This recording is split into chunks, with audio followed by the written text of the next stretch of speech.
Bonjour et bienvenue à tous.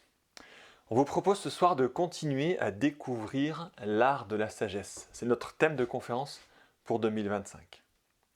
La dernière fois, on avait vu que la première chose à faire pour développer cet art de la sagesse était d'apprendre à écouter la présence. Ce soir, pour continuer à rejoindre le sage en nous, on va devoir apprendre à regarder la beauté. On vous explique tout ça. Pour commencer, dans la première conférence, on s'est dit qu'il était temps de se questionner sur cette notion de sagesse. Que bien souvent, nous nous représentions la sagesse, et même le sage lui-même, par des comportements et des aspects très formels.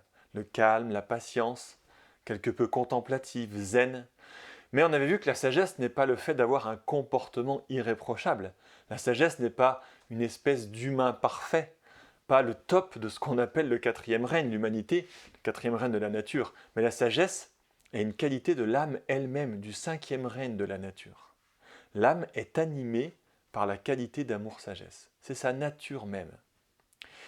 Il est donc important de s'interroger sur l'état d'être qui se vit intérieurement, sur ce qui génère de la sagesse, ce qu'elle est réellement, et non sur les conséquences que cela a eues sur certaines personnes, alors qui pour nous représentent la sagesse ou que nous qualifions de sages.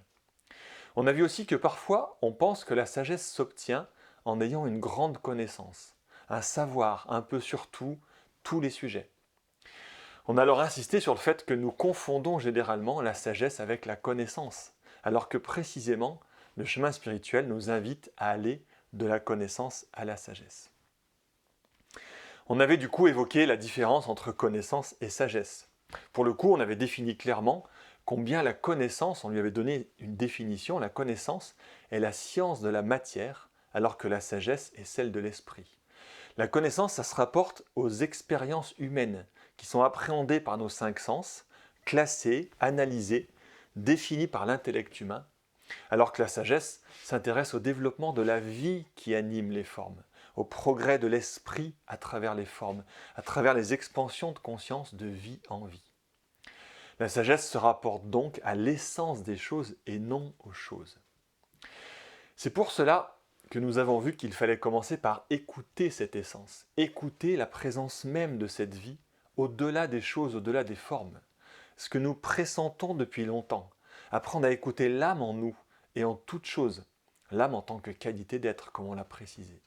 Écouter par l'intérieur, par le vécu de ces qualités fondamentales, afin de pouvoir les toucher intimement et petit à petit toucher la réalité de notre être, ce que nous sommes vraiment, ce qu'est la vie même. On ne va pas refaire toute la conférence, vous pouvez l'écouter bien sûr sur notre site, mais simplement c'est pour se remémorer ça afin de pouvoir poursuivre. Car l'écoute est bien le premier pas essentiel à l'art de la sagesse. Mais il nous faut aller plus loin et apprendre aussi à regarder. Alors écouter, toucher, regarder, la sagesse, donc la découverte un peu de l'essence des choses, ça ferait donc bien appel à nos sens, à notre sensibilité. Ben oui, bien sûr, l'art de la sagesse nous invite même à une hypersensibilité. Mais il ne s'agit pas de développer notre sensibilité au monde extérieur afin de comprendre et d'appréhender le monde des formes et de la matière. Ça, c'est la définition de la connaissance, comme on vient de le dire. Il ne s'agit pas non plus de devenir hypersensible à nous-mêmes, ce qui est fréquemment le cas sur le chemin du chercheur spirituel, mais bien devenir hypersensible au monde de l'âme et de ses qualités d'être. C'est vraiment important de voir comme on confond souvent les deux. C'est évident que notre sensibilité évolue, devient de plus en plus développée dans l'humanité. Il suffit de regarder quelques dizaines d'années en arrière pour bien s'en rendre compte. Mais cette croissance de sensibilité, elle s'arrête bien souvent à nous-mêmes, ce qui donne d'être hyper centré sur ce que je ressens moi, sur ce que cela me fait ressentir à moi, hypersensible à toutes mes réactions, face aux autres, face au monde, à la nature, à la musique, à la danse, face à tout ce que la vie quotidienne génère comme émotion dans ma vie.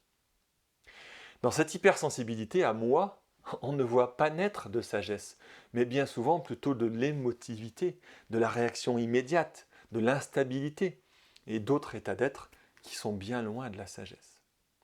Alors oui, il faut de l'hypersensibilité, mais à condition de réorienter notre sensibilité, de tourner nos sens par l'intérieur vers le monde de l'âme, vers le monde des valeurs d'ensemble, des qualités d'être de la vie elle-même. Nos sens sont notre moyen de percevoir le monde. C'est des portes ouvertes sur le monde. À nous de réorienter ces sens, de les ouvrir et de devenir sensibles à cette vie par l'intérieur. Notre première conférence, Écouter la présence, nous invitait donc à une écoute subtile. Dans cette écoute, on a pu percevoir que tout est âme, partout, comme une note de fond, omniprésente. On a essayé d'en comprendre la nature, l'essence des qualités de l'âme. Par l'écoute, on apprend la nature même de notre être. On va voir que par la vision, on va s'interroger sur la raison d'être de ces qualités, sur leur sens. La sagesse nous invite à regarder le monde d'un œil nouveau, un œil grand ouvert. C'est le pas suivant. Grâce à l'écoute de la présence, nous allons pouvoir maintenant essayer d'y voir plus loin et d'y voir plus clair. L'art de la sagesse devient alors l'art de regarder. On dit d'ailleurs souvent qu'une des qualités de la sagesse, en tout cas de ce qu'on se représente comme étant peut-être quelqu'un de sage, c'est d'être contemplatif. Qu'est-ce qu'on entend par là? Contempler, mais souvent un peu rêveur, la vie comme ça qui se déroule devant nous. Contemplatif, on emploie même souvent pour une attitude assez passive, où on se laisserait un petit peu aller sans trop réfléchir. Ah, pour l'art de regarder, c'est tout à fait différent. C'est même un peu le contraire, c'est une grande concentration. On pourrait même dire que c'est être actif, un regard perçant, très attentif à ce qui se vit. On pourrait voir un peu comme des scientifiques, très concentrés. Mais à quel regard alors la sagesse nous invite-t-elle? Eh bien, c'est comme si on apprenait jour après jour à regarder l'activité de la vie intérieure. On regarde alors la conscience qui se déploie sous nos yeux. C'est un regard très subtil qui demande même souvent, des fois pour s'entraîner, à fermer les yeux. Justement, fermer les yeux pour ouvrir en grand l'œil intérieur. Regarder comme ça, c'est apprendre à voir le mouvement même des qualités dont on a entendu auparavant la présence. C'est regarder l'évolution, le mouvement de la conscience et de ces 7 qualités à travers la vie, à travers le temps. Avec l'écoute de la présence, on a appris à reconnaître la présence de telle ou telle qualité d'être. On a appris à reconnaître un tant soit peu les différents états de conscience dans l'humanité. Mais tout ça, bien sûr, n'est pas figé. La conscience et les qualités de l'âme se déploient inexorablement. C'est ça qu'on doit apprendre à regarder. Et c'est par notre propre expérience qu'on peut commencer à regarder correctement. On est, dans un premier temps, le meilleur terrain d'expérience pour voir l'activité de la conscience de l'âme en nous. Parce que nous le vivons. Et nous le vivons, nous le voyons bien si on regarde avec le bon œil. On peut tous voir à quel point l'âme que nous sommes s'est déployée au cours de notre existence, a pris consistance, a fait son expansion. Combien d'ailleurs la qualité principale de l'âme, qu'on appelle aussi, qui est en lien avec le rayon 2, qui est amour, alors amour dans son sens inclusivité progressive, mais combien cette énergie elle œuvre en nous. Cette énergie qui pousse par l'expansion d'elle-même au sein de toute matière, de toute forme, et qui agit jusqu'à l'intégration, jusqu'à l'unification, étape après étape, consciemment, avec une vie toujours plus grande. On peut le voir déjà simplement au cours de notre existence, pour que cela, encore une fois, soit bien vivant, qu'on le voit réellement. Oui, on est une âme, on peut bien voir qu'on est une âme vibrante au sein d'un corps physique au début, un bébé.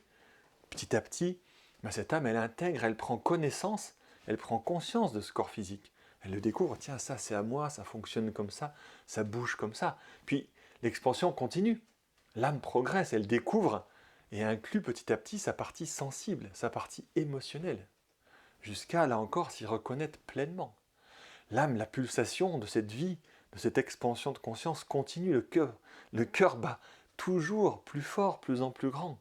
L'âme progresse et elle commence à reconnaître son fonctionnement mental, ce fonctionnement mental qui devient conscient, qui s'affirme petit à petit à travers nos idées, nos opinions, notre façon même de penser, jusqu'à prendre conscience encore un peu plus loin de qui nous sommes en tant que personnalité. Voilà, on se reconnaît petit à petit à travers nos capacités, nos compétences, autant que nos défauts et nos problématiques. L'âme, dans ce chemin, ne fait alors plus qu'un avec son outil, avec la personnalité. Et le cœur bat toujours, la pulsation grandit, s'élargit encore, nous amène à prendre conscience de l'âme que l'on est, l'âme elle-même en nous, et des qualités d'être, bien au-delà de nos compétences et de notre personnalité. Puis encore pulsation, expansion, jusqu'à percevoir l'âme des autres, l'âme autour de nous, puis encore plus grand, l'âme une, la grande vie une, et on pourrait aller encore plus loin. Mais on voit bien que quel que soit finalement le stade, l'activité de l'amour, de l'âme, est bien réelle en nous. Ça se voit si on regarde, même ça saute aux yeux. Puis on apprend aussi à voir les autres qualités de l'être qui se déploient dans ce grand mouvement, qui agissent dans nos vies. On a déjà évoqué et ressenti la présence de ces qualités fondamentales. Mais est-ce qu'on les a regardées à l'œuvre? Est-ce qu'on a pris le temps d'observer leur déroulement et leur expansion? Là encore, nous sommes personnellement, on pourrait dire, un terrain suffisamment proche pour bien le voir. On pourrait regarder ensemble à nouveau l'activité d'un autre de nos rayons, la vie du rayon 3 par exemple, ce qu'on appelle l'intelligence créatrice. On peut voir très facilement à quel point on a pu faire preuve tout au long de notre vie d'inventivité, de créativité. Voir comment on a progressé au fur et à mesure en ingéniosité, en adaptabilité, pour aller justement au but que nous nous étions fixés, avec un temps, des moyens les plus adaptés possibles. C'est toute la progression du rayon 3 qu'on peut voir quand on fait ça. On peut regarder aussi rapidement l'activité du rayon 6 dans nos vies, sa faculté à nous faire désirer, à nous faire goûter, nous mettre en action, avoir le goût des choses, nous faire tendre vers des idéaux de plus en plus grands. On pourrait regarder aussi ensemble l'activité du rayon 1, sa capacité à imposer une direction au fur et à mesure, à nous guider de plus en plus consciemment vers des buts en lien avec notre évolution, étape après étape. On pourrait bien sûr développer ça encore de manière beaucoup plus précise et plus claire pour chaque rayon. À nous d'apprendre à voir, à nous de voir. On peut aussi voir autre chose, le cheminement de notre état de conscience. On l'avait un peu évoqué dans la dernière conférence, mais on peut voir facilement, comme tout au long de notre vie déjà, nous avons été animés dans un premier temps par l'état de conscience qu'on appelle de dépendance durant notre enfance. Dépendant de nos parents, dépendant de la société, d'une autorité extérieure quelconque, dépendant physiquement au tout début, affectivement, puis mentalement. Et on peut voir comme ça, comme l'âme a poussé en nous un mouvement qui nous a emmenés petit à petit vers la conscience d'indépendance, la conscience individuelle, qui nous a fait devenir une personnalité à part entière, autosuffisante. Et puis voir encore là, dans ce cheminement, comme nous sommes animés de plus en plus par la conscience de groupe au fur et à mesure. Là encore, ça serait toujours intéressant de développer tout cela. Et on le fait déjà dans nombre de conférences.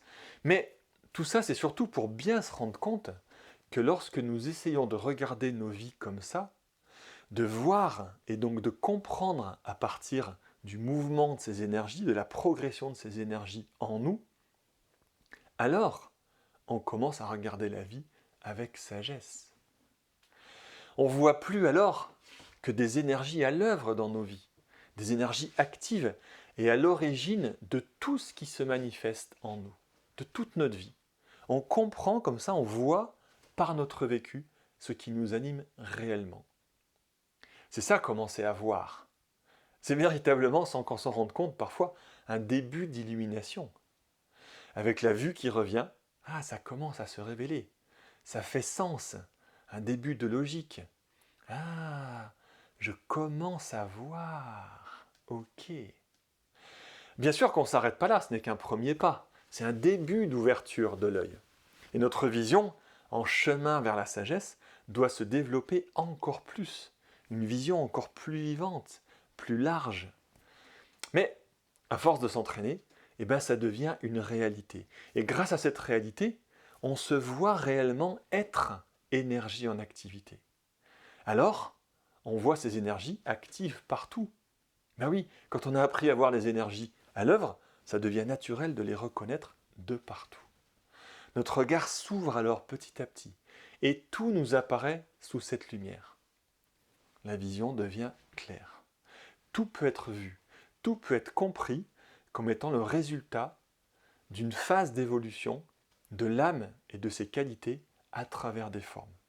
Tout.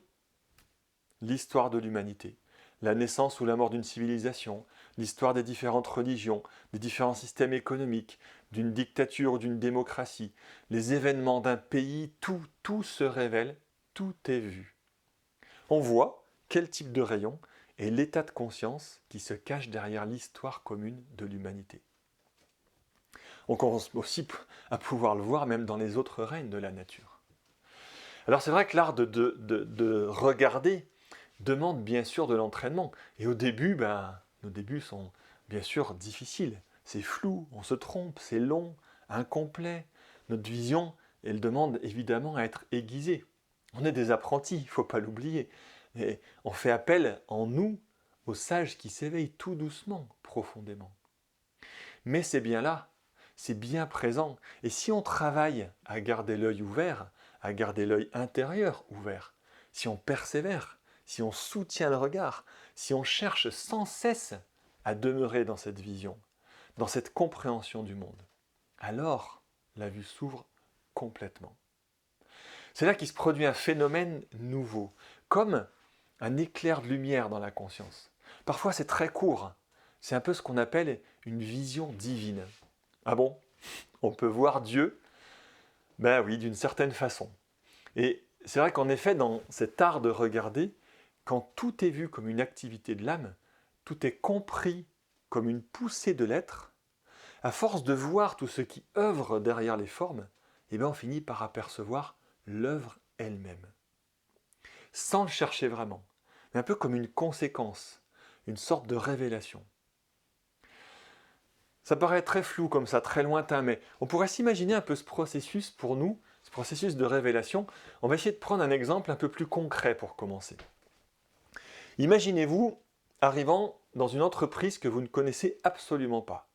Vous rentrez par la première porte, dans un bureau, et là on voit des personnes sur un ordi en train de faire de la compta. Premier regard, un regard simplement formel. On y regarde d'un peu plus près, ça semble être un budget prévisionnel. Deuxième regard, on peut voir les qualités qui animent ces personnes, au-delà peut-être de leur action. Rigueur, précision, application, bon. Et puis on va un peu plus loin, on rentre dans un autre bureau. On voit qu'on est dans une réunion, ça semble être des porteurs de projets. On peut voir imagination, projection, ils définissent des buts. Bon, on regarde ça. Ah, on entend du bruit dehors. On sort. On voit des ouvriers. Ah, ils construisent des très beaux murs en bois. On peut voir leur qualité, la coordination d'équipe, de soins, du travail, la recherche d'harmonie entre les matériaux. Bon, on va dans une autre salle, une réunion de parents. Tiens, là on voit la qualité d'écoute, des besoins de chacun, de dons, d'investissement dans ce projet. Une autre salle, on voit des éducateurs. On peut voir leur amour pour les enfants, leur créativité, leur pédagogie pour répondre aux besoins des enfants. Une autre salle, on pourrait voir des ergothérapeutes, qualité d'adaptabilité pour tout le matériel du projet. On pourrait continuer comme ça, on pourrait voir la cantine, le personnel d'entretien. Et puis, à force de regarder, ah, ça y est, je vois. Ah, c'est un centre de développement pour enfants handicapés. Waouh, magnifique projet, autogéré par un collectif complètement novateur qui travaille en lien avec le ministère de la Santé, le programme politique d'une ville en gouvernance partagée, dans un cadre et des locaux superbes. Un beau projet pour redonner la confiance, l'autonomie à des enfants qui auraient subi des gros traumatismes. Tout devient clair, limpide. L'œuvre apparaît, troisième regard. Au travers de chacune de ces parties, l'œuvre apparaît. Et mieux, chaque partie apparaît encore plus clairement au vu de l'ensemble. Ah, c'est d'une grande beauté ce projet. Et toutes ces qualités qui travaillent ensemble à la réalisation de ce projet, magnifique. Pour nous, à une échelle supérieure, c'est exactement pareil. À force de regarder toutes ces salles, on pourrait dire tous ces bureaux dans lesquels on est entré, à force de regarder toutes ces qualités à l'œuvre, de voir cette grande conscience évoluer et œuvrer à travers toute la manifestation terrestre, on commence à voir l'œuvre elle-même. Ah oui, ça y est, l'œil s'ouvre, je vois. C'est une gigantesque entreprise pour amener l'amour sur Terre. Je vois un plan se dessine dans notre esprit. apparaît dans la conscience. Le dessein dans l'esprit du dessein planétaire. Une vision prodigieuse. Je vois que tout concourt à son niveau, à sa façon, à différents états vibratoires, à restaurer les qualités de l'âme au sein des formes. Partout de l'esprit cherchant à illuminer de la matière. Le tableau se dévoile. C'est d'une beauté incroyable. Regarde la beauté. Tout devient beaucoup plus vivant. Tout prend vie. Merveilleusement vivant. Même si ça ne bouge pas dans la forme. Mais tout, chaque parcelle de minéral, chaque aspect du monde végétal, les animaux dans leur ensemble, toute l'humanité de concert s'illumine. Tout apparaît à la conscience comme animé, vivifié par la même lumière, puissante, omniprésente. Tout est beaucoup plus beau. Tout se remet alors dans l'ordre, devient cohérent, beaucoup plus visible, plus compréhensible. La partie se comprend bien plus facilement au sein du projet d'ensemble. Le détail se révèle beaucoup plus clairement dans l'unité. On voit alors toute la complémentarité, la complicité des différentes énergies, des rayons comme on dit, on appelle aussi les frères, où chacun amène sa qualité spécifique, chacun l'amène pour participer activement au plan d'ensemble. Une gigantesque fraternité de frères travaillant main dans la main au sein de l'humanité et de tous les règnes, étape après étape, autour du même projet. Révéler, réaliser la vie de l'âme au sein de toutes les formes de vie. C'est magnifique, grandiose. Dans l'art de la sagesse, c'est ainsi qu'on cherche à regarder. On regarde à partir de la beauté du dessin, un regard le plus global possible, une sorte de triple vision. On regarde la forme, sa qualité et sa raison d'être au sein de la grande œuvre en même temps. La vie ne se comprend réellement qu'avec cette vision. On ne peut vraiment voir que dans cette grande histoire, que dans ce mouvement évolutif de la conscience dans les formes. Être sage, c'est ne regarder que comme cela. C'est ne regarder que pour voir des mouvements, des poussées de conscience, des progrès des frères à travers des cycles, des périodes de l'humanité tout entière. L'œil est grand ouvert. Intéressant de se rappeler que ce qu'on nomme le troisième œil est en lien avec le centre coronal, et donc le rayon 1 qui s'ouvre sur l'intention, sur le dessein, en lien intérieurement avec la glande pinéale qui est photosensible à la lumière du dessein, et non une vision astrale, énergétique, comme on le croit trop souvent. Alors bien sûr qu'on n'est pas encore dans l'illumination totale, on est bien d'accord, et on doit et on peut rester humble quant à notre début de lumière. Mais on a aussi la responsabilité d'essayer de voir, de s'entraîner. Tiens, si on essayait d'ailleurs, si on regarde le monde aujourd'hui, ça pourrait donner quoi si on le regardait avec un peu plus de lumière, un peu plus de sagesse pour le coup? Il y aurait évidemment beaucoup à dire, une multitude d'activités de la conscience, dans une myriade d'expressions formelles. Mais on pourrait aussi voir, si on regarde attentivement, qu'actuellement, il y a un grand courant de conscience d'indépendance, qu'on appelle aussi la conscience individuelle, qui pousse à travers toute une strate de l'humanité. On voit toute une partie de l'humanité qui était avant animée par la conscience de dépendance, comme on l'a défini habituellement, la conscience un peu des gens qui suivent un chef, qui suivent une tradition religieuse, une tradition culturelle. C'est surtout sans intention personnelle, autre que suivre cette tradition, sans désir individuel ou personnel, sans se poser de questions. Toute cette strate de l'humanité qui est en train d'être poussée au contraire vers l'écoute de son autonomie personnelle, vers l'écoute de faire comme elle veut, elle, quand elle veut. Toute une partie de l'humanité qui aspire à incarner pleinement son idéal à elle, personnellement. Mes valeurs à moi, moi je, qui cherche son indépendance, qui cherche à être souveraine, à décider toute seule sans devoir recevoir aucun conseil de personne. L'individu en premier, souverain, le peuple décide comme il veut, dans son intérêt personnel. Voilà ce qu'on voit quand on regarde. On retrouve évidemment cela dans la plupart des pays occidentaux. On parle beaucoup de montée de l'individualisme, du populisme. On parle de la libération de la parole, de la liberté individuelle, opprimée par la soi-disant bien-pensance. On voit bien sûr tout ce mouvement dans l'Amérique de Trump, dans l'Argentine de Javier Milei, ou l'Europe des Le Pen, Orban, Meloni et j'en oublie. C'est évidemment pas eux qui insufflent ces courants de pensée, mais ce sont eux qui les symbolisent, qui les cristallisent. Ils ne sont que le résultat et non la cause de tout ça. Bien sûr, ils font rêver tous ceux qui aspirent à cette souveraineté personnelle, qui pensent que eux aussi, en élisant, en mettant en place un système comme ça, vont pouvoir parvenir à leur tour à la gloire, au pouvoir, à la richesse et du coup à la toute-puissance personnelle. Chacun défend alors ses convictions en attaquant tout ce qui semble contraire à ses propres valeurs. C'est là qu'on voit apparaître des attaques identitaires avec le nationalisme, des attaques géographiques avec certaines guerres ou certains mouvements de rejet des étrangers. On est chez nous quand même. Des attaques culturelles par rapport à nos valeurs françaises, des attaques religieuses, on parle de peur du grand remplacement, jusqu'à des attaques économiques, des droits de douane, on entend même parler de retour au franc. La conscience individuelle a pour but d'affirmer sa particularité et son indépendance, et ne supporte aucune remise en question. Il n'y a qu'à voir d'ailleurs en ce moment la relation entre les médias et ces mouvements partout sur la planète. Mais ce courant d'évolution, car c'en est bien un, dans ce grand tableau planétaire, doit aussi nous interroger, nous, sur la présence de ce courant d'énergie et de sa manifestation en nous-mêmes. On n'en est peut-être pas exempt.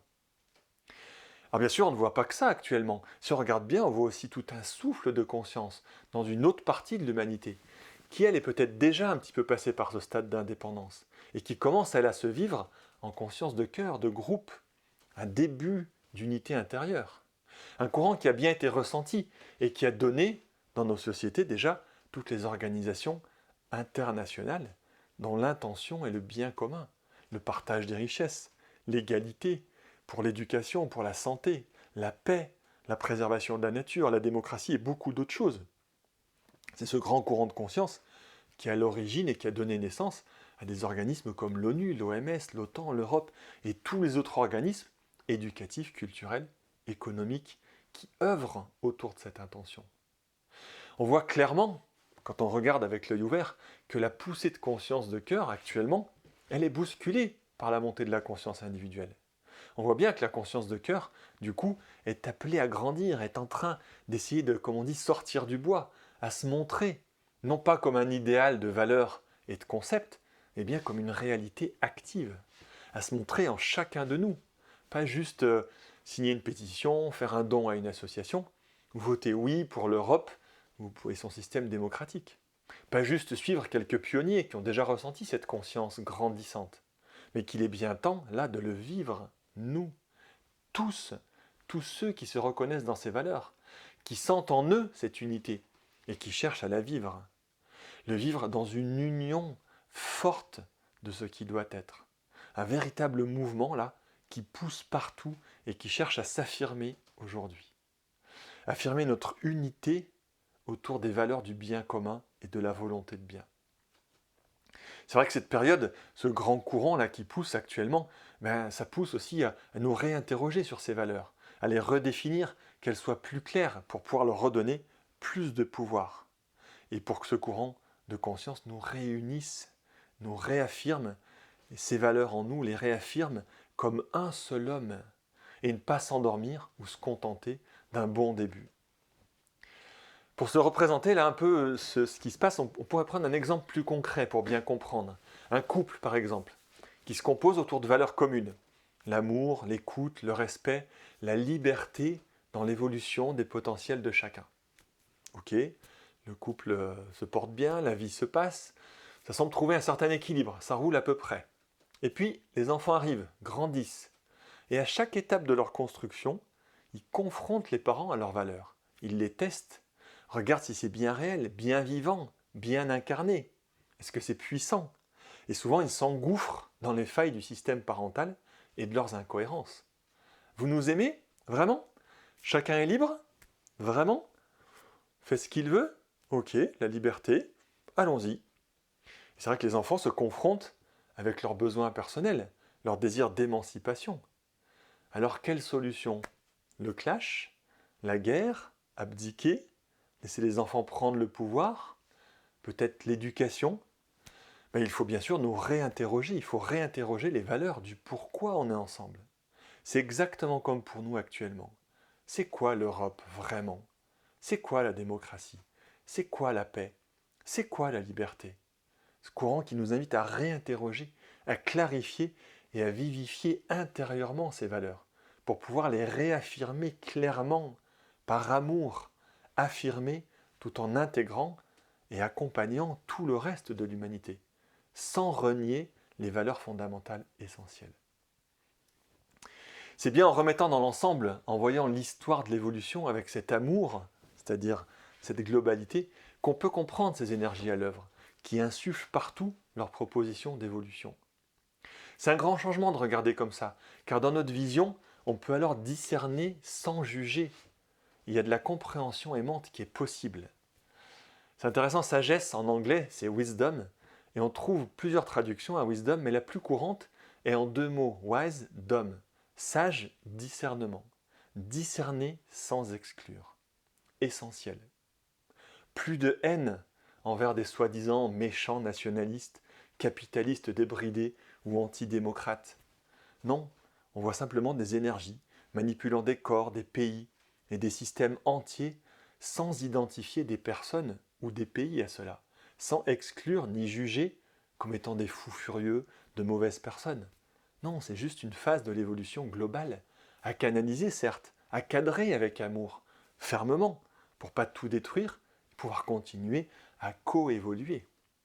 C'est bien à ceux qui sont un peu plus adultes d'accompagner les enfants dans la bonne direction. Il n'y a pas d'enfants terribles, des enfants méchants ou barbares, ou ensauvagés comme on entend souvent. Il n'y a que des parents, souvent pas assez préparés, un peu inconscients de leur véritable rôle. Comme on le répète souvent, l'âme humaine est une grande famille.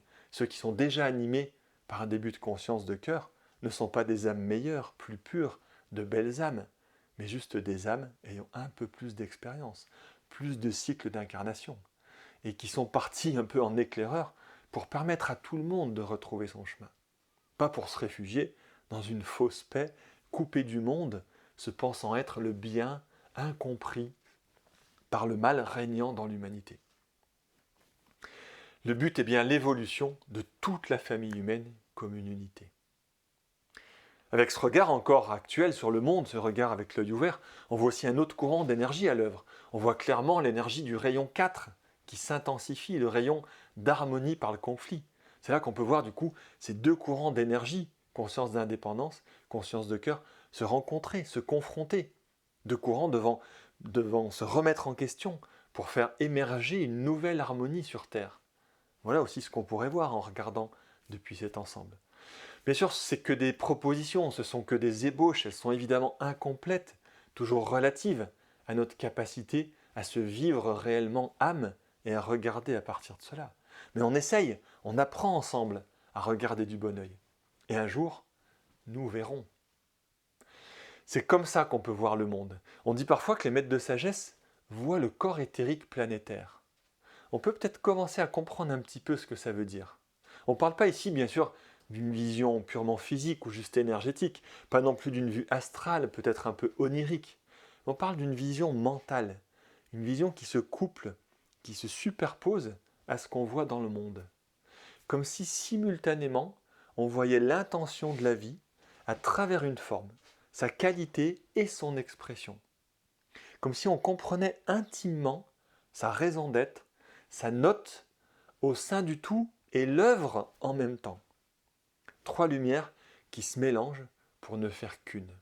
C'est un peu une curieuse sensation de voir tout vivifié, tout coloré et animé par des notes de conscience issues d'une intention commune. Une sensation visuelle, une sorte, enfin, on l'appelle un peu des fois une vision de l'esprit intérieur et extérieur où tout est vu, tout est révélé.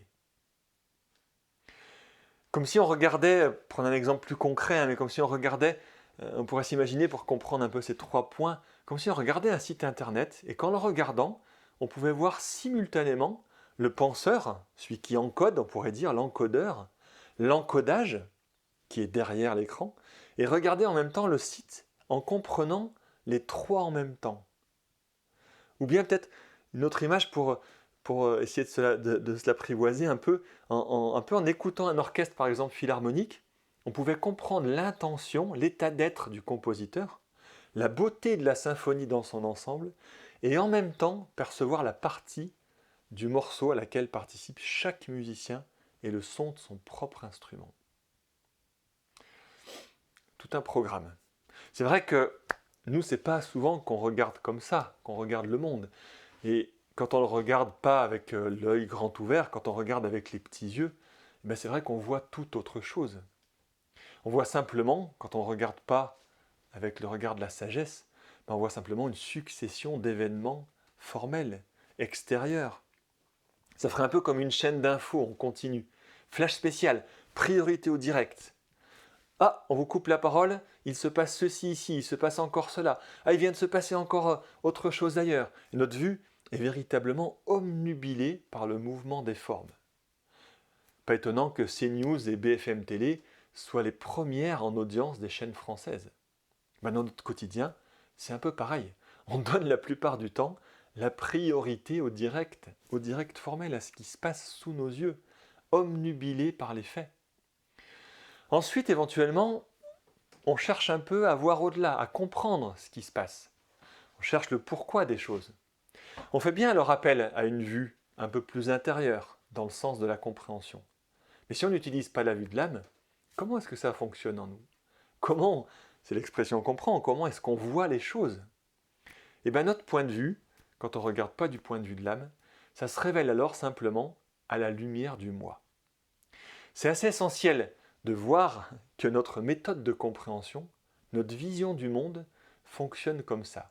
Je recueille des informations, comme une chaîne télé, que j'examine à la lumière de mes propres références, mes propres experts de mon plateau télé à moi, de mon cadre. C'est-à-dire, je traite les infos en direct, en lien avec mes expériences passées, mes connaissances, toute ma palette de filtres, éducation, culture, études, mon époque. Et, à la lumière de tout cela, j'en fais une déduction. Il en ressort donc une vision. Ah, je vois, je comprends.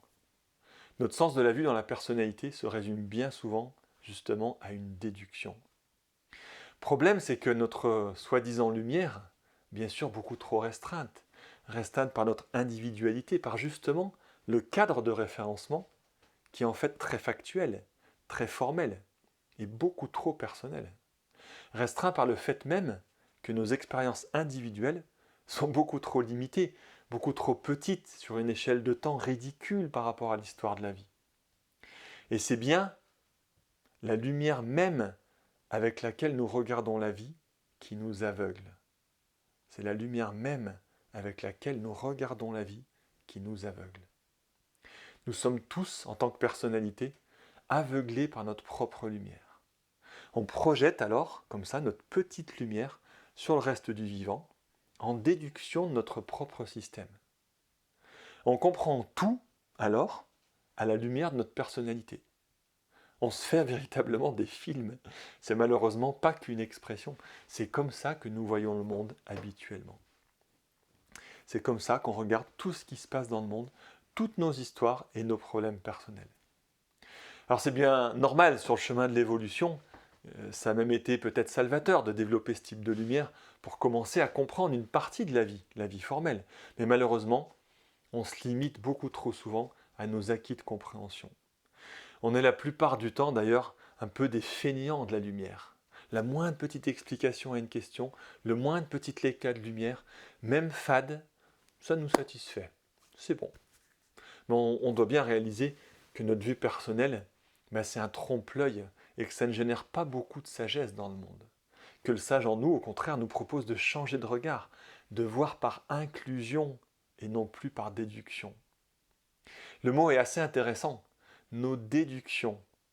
Déduction, ça signifie que nous avons déduit, soustrait à la vie globale, extrait de la lumière de l'ensemble pour comprendre à notre petite lumière.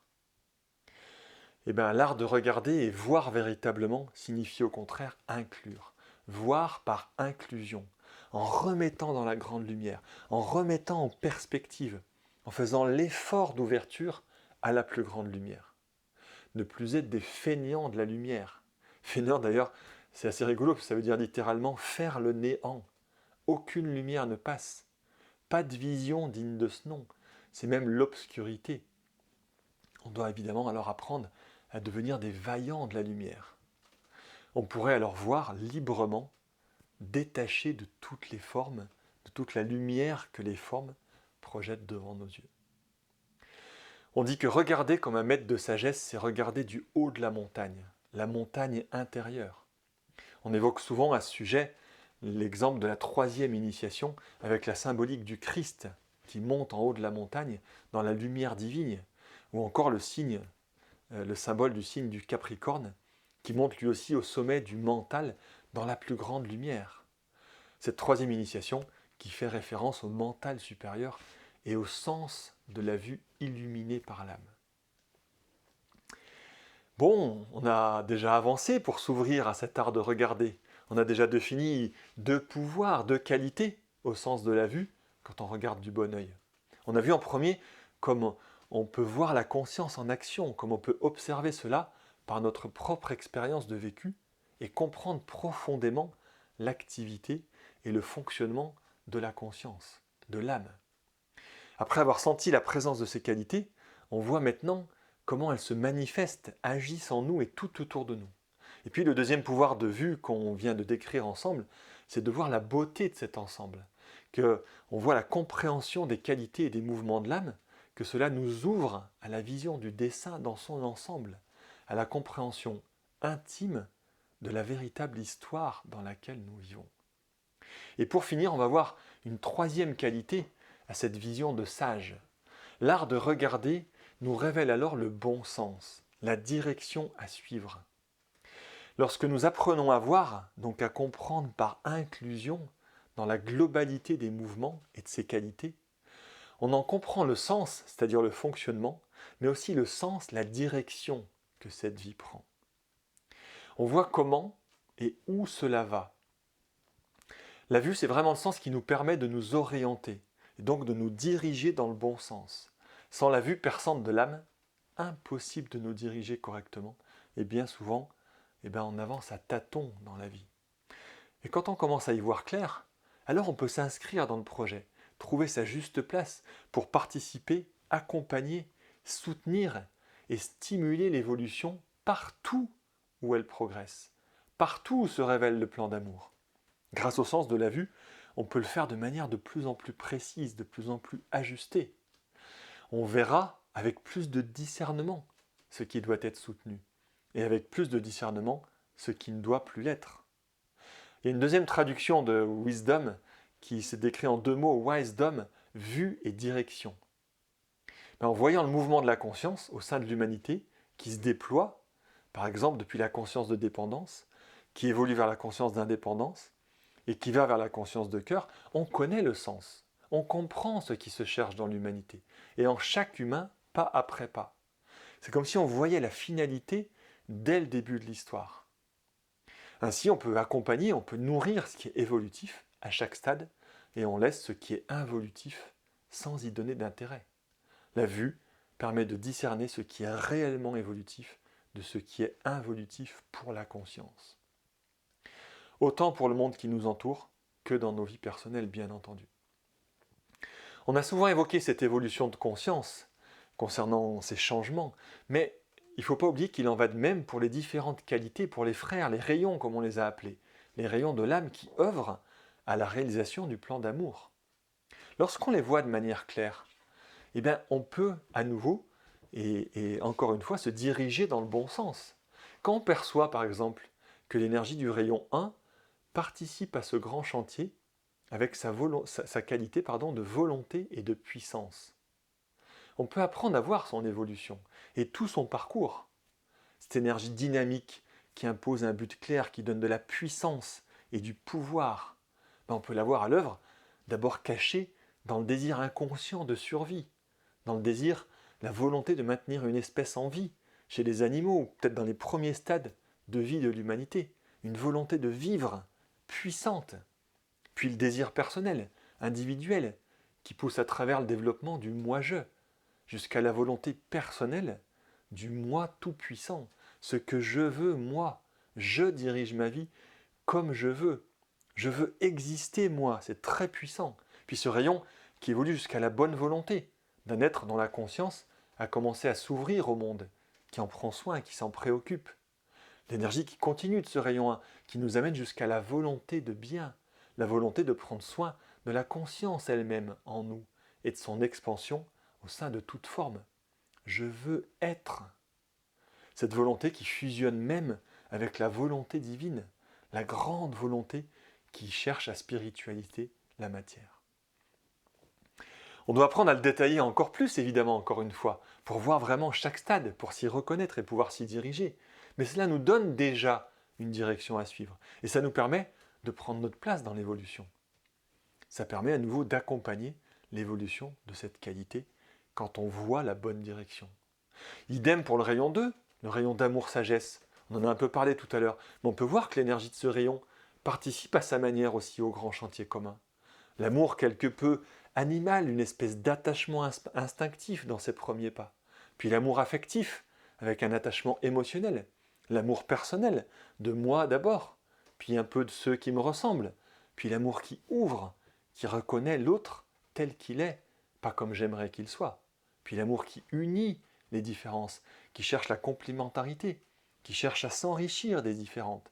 L'amour qui se reconnaît dans toute vie, jusqu'à la fusion, et jusqu'à se vivre comme un seul être, consciemment. Voilà le mouvement.